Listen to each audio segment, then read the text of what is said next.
Hello guys, it is RetroGamingNow and I'm playing Kerbal Space Program again. On our last mission we failed miserably, crashing into the oceans on Eve. So, in the time off of recording, I decided to do some readjustments to the system, and I have introduced a new rocket. One that is a lot more efficient. Let me show you. I call it the Goliath II, since it is designed similar to the Goliath I. Let me show you how it works. So, Goliath 2 is larger than the Goliath 1. Number one, the first difference is we omit the solid fuel in turn in favor of only liquid fuel. And basically it's the exact same asparagus staging where this drops, then this drops, and this drops. But with more fuel, more stages, and thus more fuel. So with each additional stage we add another level of fuel. This remains pretty much unchanged, but there is one little difference I need to make on here that when I did my second Eve landing off camera, I put this on the wrong side, and the ladder was actually pointless. The ladder should go there, and that will be good, I think. So what I think we're going to do with this rocket is actually try and land on Duna today, because we've got a launch window. If you want, I can send you I'll put in the description a website of which calculates launch windows, because you know how when we were trying to get to Eve, we were just orbiting, and waiting for a time where we could get in. But with this, it'll tell you exactly when is a good time. So since we're going to go there, I'm going to add some radial mount parachutes. I'm going to add 3, since 3 we seem to do. And this will be same place, parachutes. Alright, so we're going to go ahead and save this.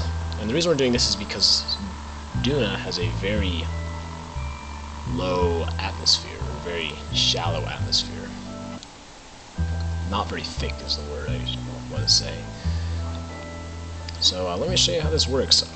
My maiden voyage with the Goliath II rocket, we actually landed on Eve, and we had more than enough fuel left over. If maybe I'd had a different design, we could have possibly returned, but unfortunately we had to drop a stage which was 2/3 full. So we're going to use MechJeb again, just because I think it's better. You can see it's a little wobbly. Ascent guidance. We're going to go ahead and ascend to a 100-kilometer orbit, because, quite frankly, geosynchronous orbit is a little bit wasteful. So we launch all the rockets at once. We do not have a solid booster starting us out, and because of that, it will start out a little bit slowly. But we will hit terminal velocity, so we'll account for that. Also, the very first time I tested this kind of spun out of control a little bit.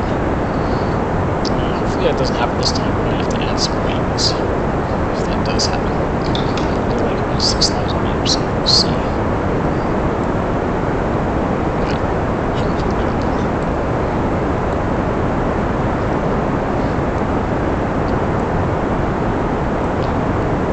So far, so good.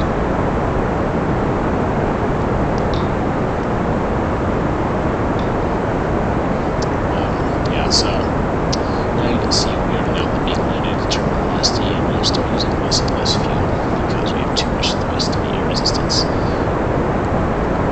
is not helping. So basically, we're going fast enough where the air is slowing us down. It should be. So really nothing else changed besides. So what I kept the same was this whole thing up here. All this open area was the same, because that has sorted pretty well. And the thing is, when we get to space, we will be in orbit with still fuel and these left, and this, I was able to just about get to a planet, or I could get to a planet with this, if I remember right, so it's a lot more efficient. I mean, I don't know how many of these stages I could go, and kind of try one more for Goliath 3. At some point it's not going to be doing anything. But, since we've basically made past the first part where we spun out originally, sometimes there's just a glitch. I know there's the Kraken glitch, which eats ships alive sometimes and follow. Thankfully I haven't had that too often. So anyway, on my previous mission to Eve, I actually decided to go ahead and land on Gili first, and Gili is the moon of Eve. And I'll put some pictures up right now. Actually, the thing is, the atmosphere on Gili is super, sorry, there's no atmosphere, it's the gravity on Gili that's super, super low. And so the Kerbals were just bouncing around and actually got separated from the ship. The ship never actually touched the surface just because the gravity was so low and apparently velocity from turning. It might have actually technically still been in orbit, which is kind of funny. Maybe or maybe not, I don't know. All I know is it didn't really touch it, and so I had to use the RCS or whatever, the jetpack on the Kerbals to get to the ship. So I barely was able to plant a flag and get back, so you'll see in the pictures. It was a pretty ridiculous mission, actually. Because like small movements would send them launching. They would go flying everywhere, so it's pretty crazy. And then I was able to land on Eve. So this is capable of that. But we are shooting for a Duna landing here. You can see we're starting a gravity turn.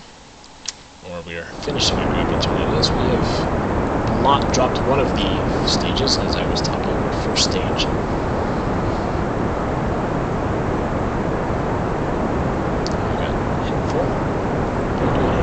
Can't see anything, unfortunately, because the parachutes.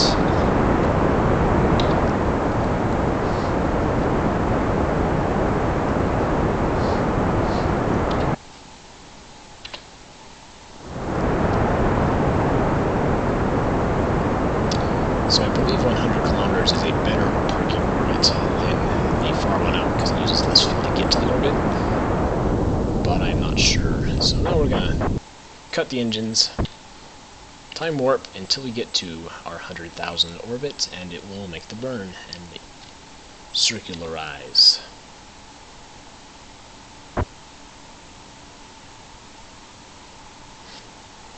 And the ship's a little bit, it's moving around a little bit. Hopefully it should correct that, and I don't know why it's not accelerating any faster. Maybe it's because I'm still too low. That's probably what it is. Probably have to be past 80,000 or something. So now you can see it's made the maneuver, and we've seen this countless times before. Pretty soon I'll probably start skipping this out, but I just wanted to show you guys how the Goliath II rocket worked, getting into orbit.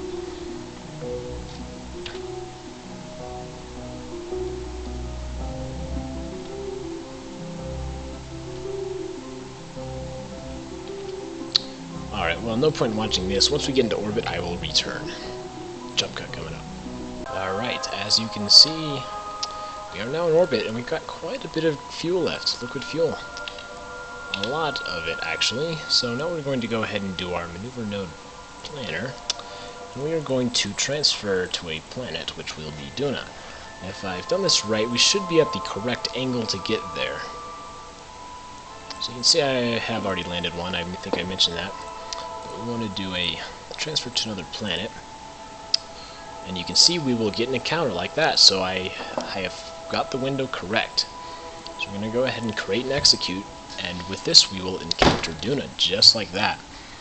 So I've saved the hassle of just circularizing, or sorry, just orbiting continuously, hoping that at some point I will hit it. So I'm going to definitely put the link in the description. It's called the Interactive Illustrated Interplanetary Guide and Calculator for Kerbal Space Program.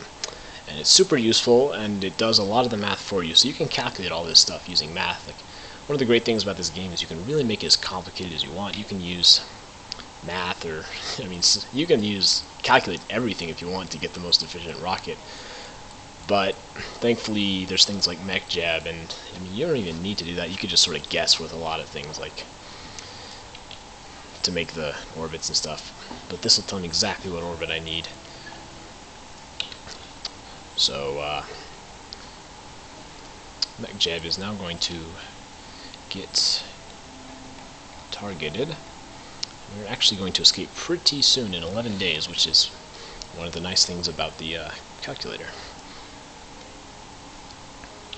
One of the other ways to do it is you can always wait for the planets to sort of line up but the way I've always done it with orbit is I want to get the orbit to touch, like I want them to collide, not to be in the same orbit, because the problem is if you're in the same orbit, you're just sort of following, and you're never going to get closer or further, so that's sort of the issue. So we're going to have 4 days within the encounter, and that should be more than enough time to circularize and get into orbit. So in 7 days we're going to have 1,000 meters per second burn, and MechJeb will take care of that for us, so we are now accelerating.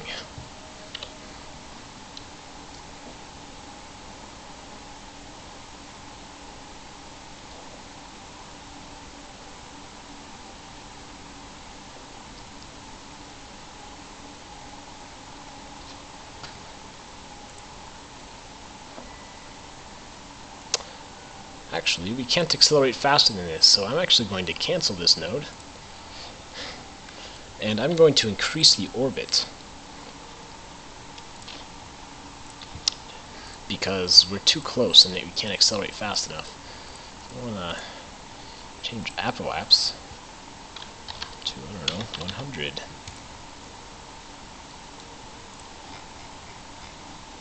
Well, when that far out.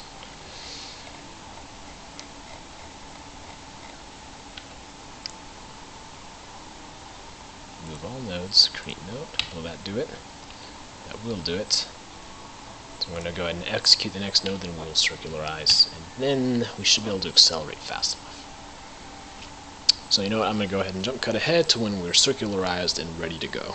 Okay, so my my circularization node was actually super duper wasteful, and I wasted a lot of fuel. And also looks like we are just barely going to miss Duna. But I think once we get close to it, we should be able to do a correction orbit or a correction burn and get close enough. We've got a ton of fuel left, so we're not going to have to worry about fuel. I'm not sure if we'll be able to get back just because of the way the lander's designed, but we're not going to have to worry about burning fuel to get there. So I still need to design a set of rockets that will return me home from a planet. That's an issue that I still have to deal with. But for now, we can just do this and get on the planet. That is good enough. And of course, I can always send a rocket with its empty space later and pick up the Kerbals that did not get to return home. So I will plan to do that at some point. All these Kerbals just floating around, like on Eve. Well, I wonder if I could do a space plane on Eve. That'd be interesting. That'd actually be really cool. So we're starting our burn, our escape burn.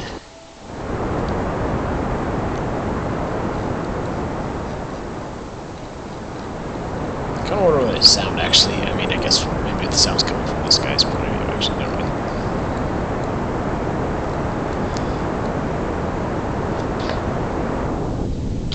Okay. So our closest approach is in 233 days. Alright, that's good. So we're going to go ahead and time warp and get closer, and then once we get closer, I will...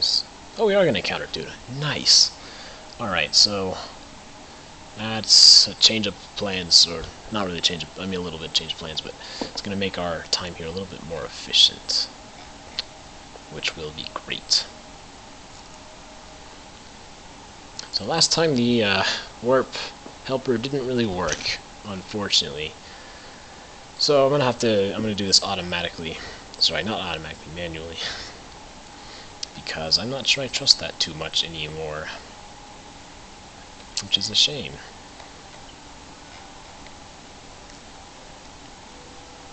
Alright, so fast approaching, slow approaching, slowly reducing our orbit's velocity. Let me get here. I think we're going to have to do a retrograde burn, I believe. Yeah. So we can close to the point where we slow time down yet again. So we do not want to miss this.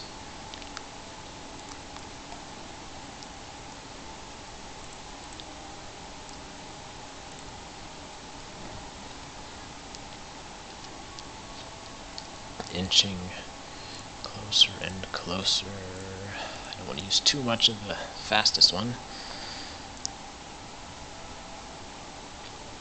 But right when we get there, let's go to 1 times and then create our node.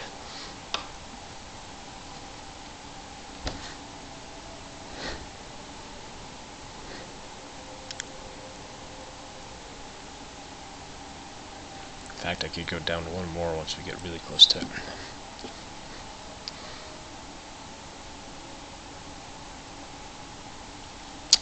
Alright, almost there. Thankfully there's no ocean to crash into on a Duna, so we will avoid that problem that we had with Eve. I think this is as close as I have to get. So, 3, 2, 1, and boom, just like that. So, from here we need to add a maneuver. We want to burn this way. Might need quite a bit of velocity, yeah. Whoops. Whoops. Edit. Need to edit that maneuver. So that should put us in an orbit. We need 800 meters, so we're going to go ahead and do maneuver planner. Save the game first, just in case something goes wrong. And execute the next node. So you can see we're still on our fuel, like this first level of fuel. So really this black and white one is what I designed to be the space one, the like fuel that we use in space, but we're still using our atmospheric rockets in space, which is super cool. So we can actually use the orange rockets to get all the way to an orbit of a planet, and possibly still have a little bit left over depending on the planet. I wonder if I could rendezvous with Ike on this. It's a thought. I don't know. We'll think about it.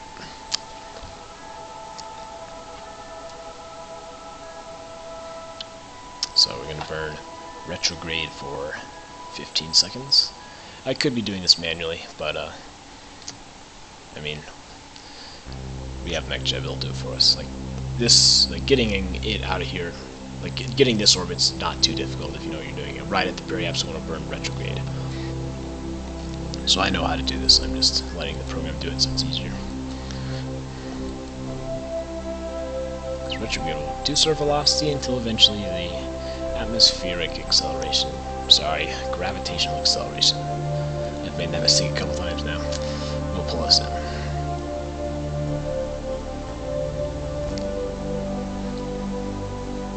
Also, it gets it perfect, the timing perfect, which is kind of nice. Really nice, actually.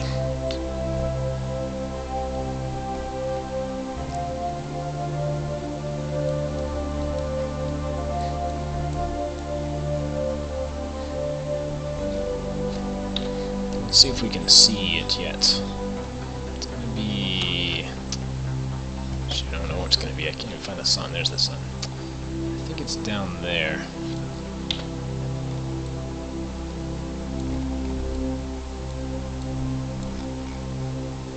It's up. There it is.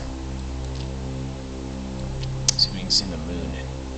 It's probably too small.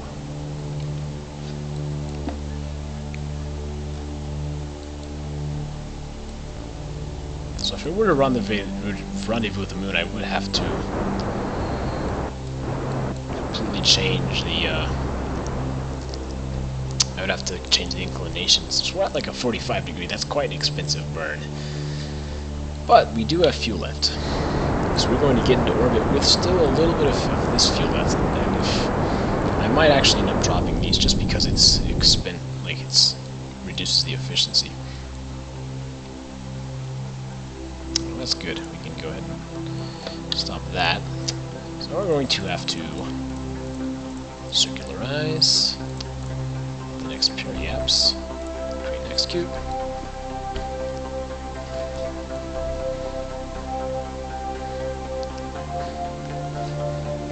Let's just look at Ike. That's just a rock, kind of boring actually.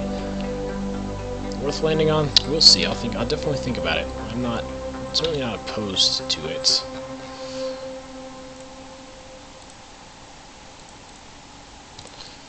Let's look at, so my first landing, I landed on the border. I think I'm going to go ahead and land straight on the red planet surface somewhere.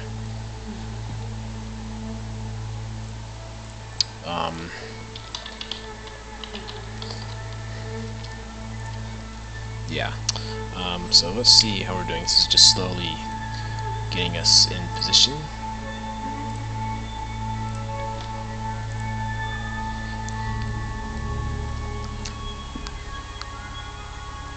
And one burn away from being there.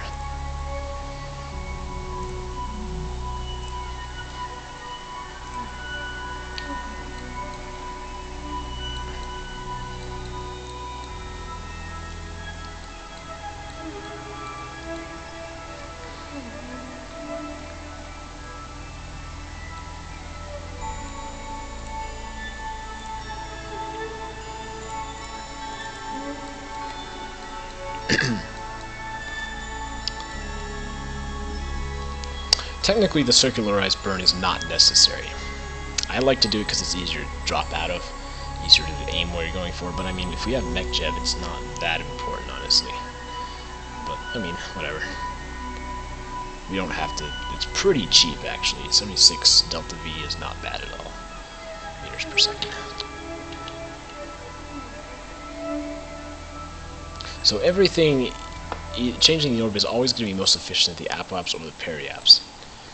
And I mean, that should be, might be intuitive, might not be, but if you think about it, if I change it here, it's just going to, if I increase it, the orbit's going to go out, decrease it's going to go in, whereas if I'm here, it's not going to do quite as much because I'm not at either of the extremes.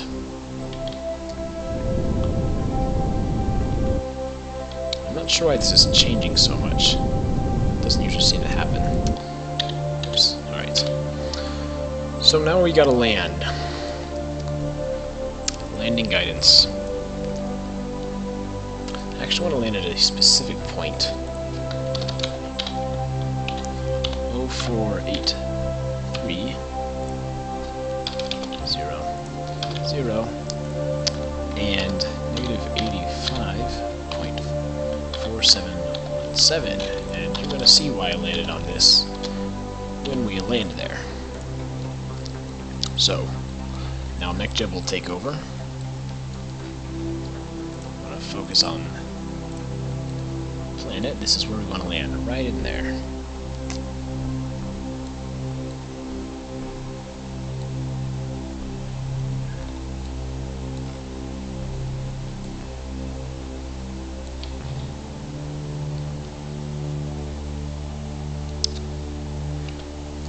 So MechJeb is doing its thing. Where will we land? We will not currently land anywhere right now.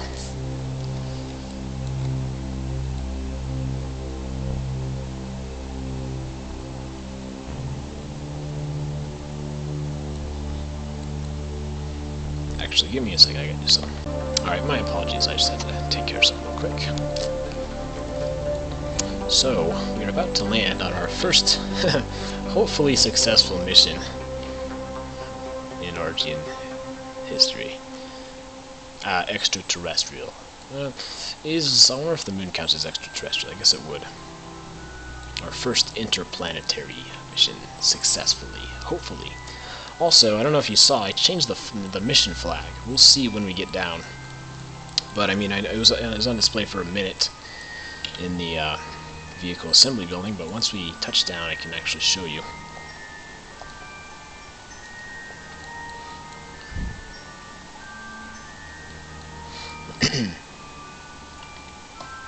So hopefully these 3 radial parachutes I added will help. Like I said previously, it's a very thin atmosphere. Like, it looks like there's no atmosphere from here, but there is a little bit. It's very similar to Mars, actually, except for the very distinct poles. But the red planet, of course. Of course, Mars did have ice at one point, or might actually have ice now, so there are some similarities. So I'm going to have to deploy these decouplers pretty soon. I'm not sure if it's going to do it automatically or not.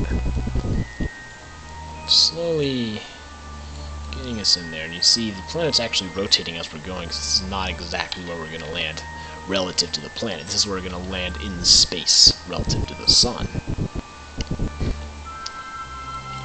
Not counting rotation. So pretty soon, yeah, we are going to have to drop these.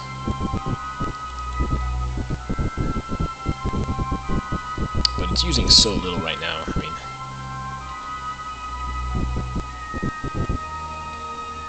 it's basically lined up too. Once it starts time warping and slows down time warping, I will drop them.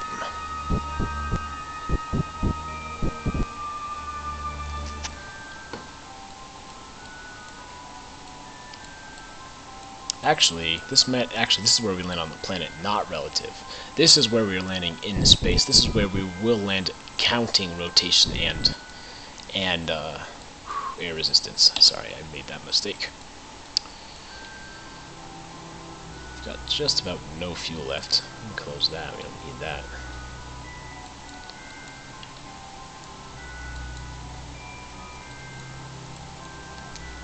Hopefully landing assistance will work this time. Remember, last time it didn't work at all.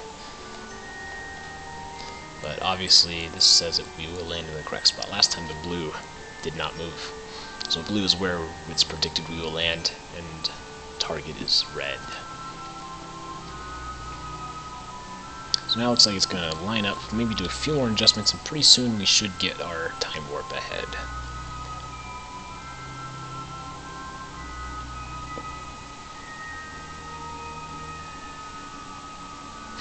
The thing is, this will land us so perfectly if it does it right, which it doesn't always do it right. Like, I remember I said previously, sometimes it will crash, like the velocity, it gets it wrong. So now we're going to accelerate.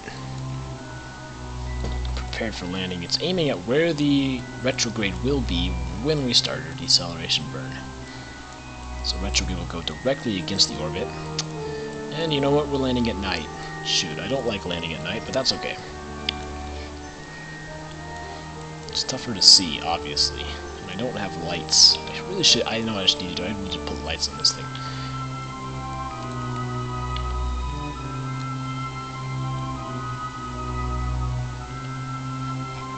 Oh, I forgot about rendezvousing with Ike. I guess that can wait. Unless I can get off of Duna and then maybe rendezvous. But I want to see if it's possible to get off and then get back to Kerbal, because that would be sweet. I'm not sure if it will be. I'm going to think about taking some of this fuel and some of this weight, reducing it, and putting it onto this lander, so that we do have a chance of returning for missions like this. Of course, depending on how this one goes, I'm not sure if we will be able to get back. I wonder if I have to decouple the parachutes also. Like, they would slow us down, wouldn't they? Like, put decouplers on the parachutes. I mean, I don't know if it's that much of a difference. Sometimes the parachutes can tear off. I'll go ahead and save. I like to save a lot. Usually I don't even load the saves. I'm not sure if I've actually loaded a save during my playthroughs on, like, while I was recording. So now we are entering. Well, we're not yet in the atmosphere. We're going to get there pretty soon, though. Actually, I don't know when the atmosphere starts for Duna. It might actually be something like 30,000, so we might be a ways away. Because Kerbal goes to about 70,000. Eve is 90,000, I believe. We are fast approaching. 1,100 meters per second. And we can see a little bit closer now that the terrain is loaded. Still, it's nighttime, unfortunately. But I will fast forward. Once we land, assuming we land correctly, I shouldn't have to say that, but I really do, I will fast forward. I'm going to go ahead and drop these, just to give us a little bit more maneuverability. These will slowly separate from us. Let's see, we're starting to get into the pre-atmosphere. And it might actually be 30,000. I may have guessed correctly on this one. pretty close, 26,000. So I'm going to start slowing down very slightly. Eventually. Still, the acceleration due to gravity is too much for us to slow down efficiently.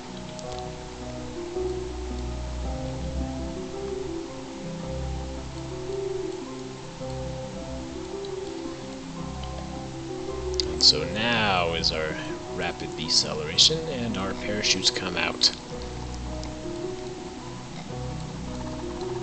These are going to explode when they hit the surface. So I'm going to go ahead and separate. See, this thing is just about full of fuel, but the problem is I cannot land on that. I'm going to be crashed into Duna. This is why I quick-saved. So, MechJeb did not work for us that time. We're going to have to land manually. Really not a problem. Except for when I load quick saves, sometimes parachutes don't load.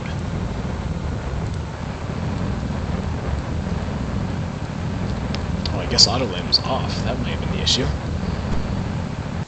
Shoot. I'm not sure we can actually get this velocity back. I wonder if we have to go into orbit again.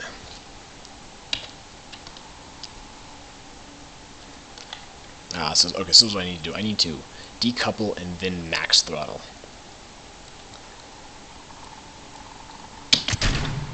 There we go. Which still may not be enough. Wow. I messed this up, didn't I?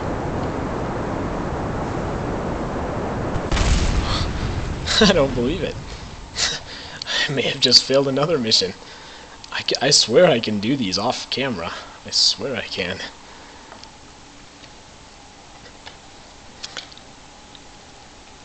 Well, we sure as heck are using quick saves now.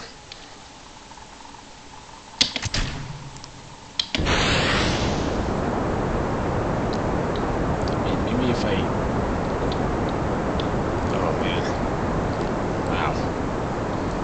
Can you bail?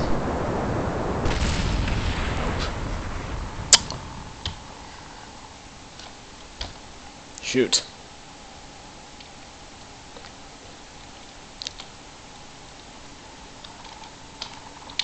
Obviously this doesn't work. Can I make him in? Wow. I'm not sure we can land here.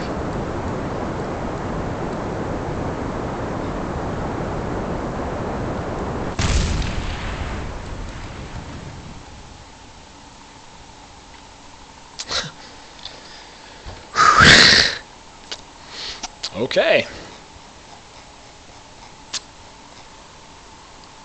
That is it for, wow. Another massive failure. That's kind of funny. And not funny at all. Wow. Okay, so, well, here's the thing. We know the rocket is capable of getting there. It's just actually landing seems to be so much harder than I'm capable of doing for whatever reason.